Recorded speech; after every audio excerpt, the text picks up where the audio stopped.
a composer, and an innovation keynote speaker. So growing up, I was the most traditional classical violinist, but after my mother was diagnosed with breast cancer and started to share her regrets on life, I felt compelled, inspired to start bringing my own music to the world. And since then, I've been asking just one question.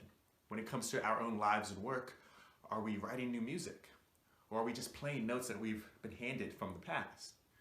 I use the world of music as a metaphor to show how we can each reframe uncertainty and disruption in life with a new sense of creativity. And my hope is that you'll not only take away ideas to become a composer in your own world, but also to inspire and empower the performers around you to also bring their ideas to the world.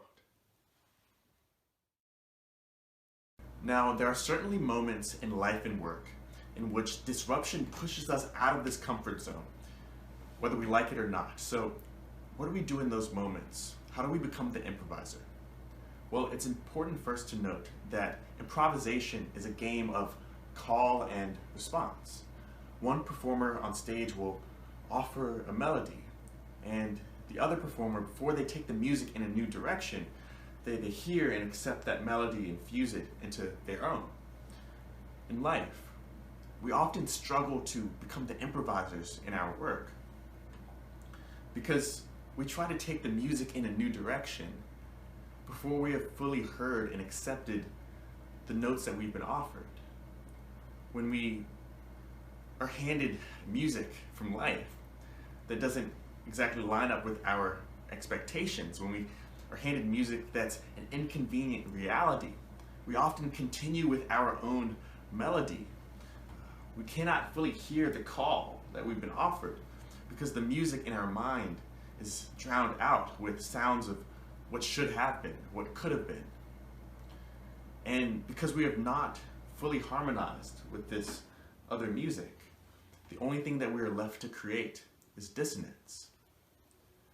So in a sense, perhaps our suffering comes not from the music around us, but from our own unwillingness to hear it for what it is.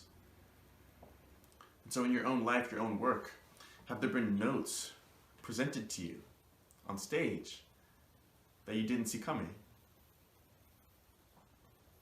As we seek to bring new music into the world, we should recognize that new music isn't something that we always have to create or force. It's something that we can simply accept.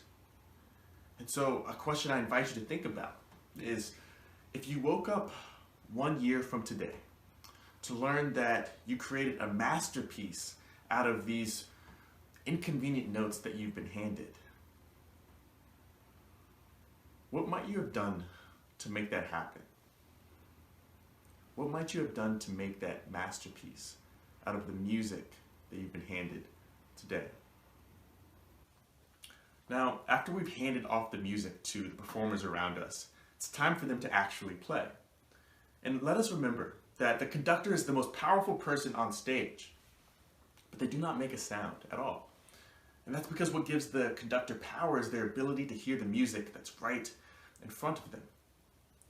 And when the music sounds the worst, when the music doesn't line up with their expectations at all, that's when they listen the closest. Because the conductor hears the imperfections of the performers around them not as an end, but as a beginning. To the conductor, dissonance is the call to action for more curiosity. And so in this moment, the conductor will cut the music off and they'll zoom in on this one section of music. And they'll listen with the greatest sense of attention and clarity. In life, in our work, it's so easy to let things slide, to let the music keep going, than it is to cut the music off and to address it. In this sense, progress is the art of interruption. Progress is the art of disrupting the flow we may have become accustomed to. I challenge you as a leader yourself. I invite you to think. Maybe you're trying to lead a new technology, maybe a new way of delivering service, maybe something in your culture you're trying to change. What would it look like if you were to turn this vision into a language that the people around you can understand? So I used to be in this orchestra, and before our concerts would begin, I would sit on stage and I would look out into the audience filing into their seats, and I would improvise. I would come up with my own melodies, and I would pretend as if everyone was there to see me. Now, when it was time for us to actually play the real music, I wasn't as prepared as I could have been, so I had a plan for this. I would do something similar to the air guitar. I'd play the air violin, looking like the greatest professional but without making a sound at all. And this worked well, until one rehearsal I came in and the conductor said that he wanted to do something called a down the line. And the down the line is essentially the most intense employee review process you can imagine. He picks one person to play in front of the whole orchestra. So we start doing the down the line, and I stand up there to play. And it becomes obvious within 5 seconds that the conductor is just not a fan of the air violin. He cuts me off, and before I could sit down, he tells me in front of everyone that I won't be allowed to play in the next concert at all. So the rehearsal ends and people are packing up their seats, and I remember practicing this one technique. It was this right hand technique. I kept practicing it again and again, and I went home and kept practicing that same part, and I share this because that same right hand technique that I was playing the air violin on, that is now the foundation of most of my compositions as an artist to this day. That same part that I was avoiding has now become one of my greatest strengths. Perhaps the mistake is not in any one imperfection, but in us living under the delusion that perfection has to be a prerequisite for us to belong on stage. In life, especially in our work, at our jobs, we spend a lot of time playing the air violin. Let's be honest, we each do. We duck and dodge scenarios in which we might be the weakest performer in the room. We avoid questions or conversations that might reveal our ignorance in a certain area. We duck and dodge from people who might question us in a way that we're not prepared for. So in a sense, when we play the air violin, this is not just an attack against our own development, our own individual progress. No, it's much bigger than that.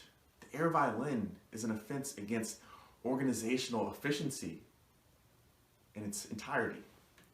You see, with all the hours, all the sweat, all the effort that we put into playing the air violin, faking the part, posturing ourselves, all of that effort can often be replaced by one single moment of vulnerability. When a leader dares to stand up and say that they don't know something. Now, is there an opportunity in your own work, in your own field, for you to be that kind of leader in this moment?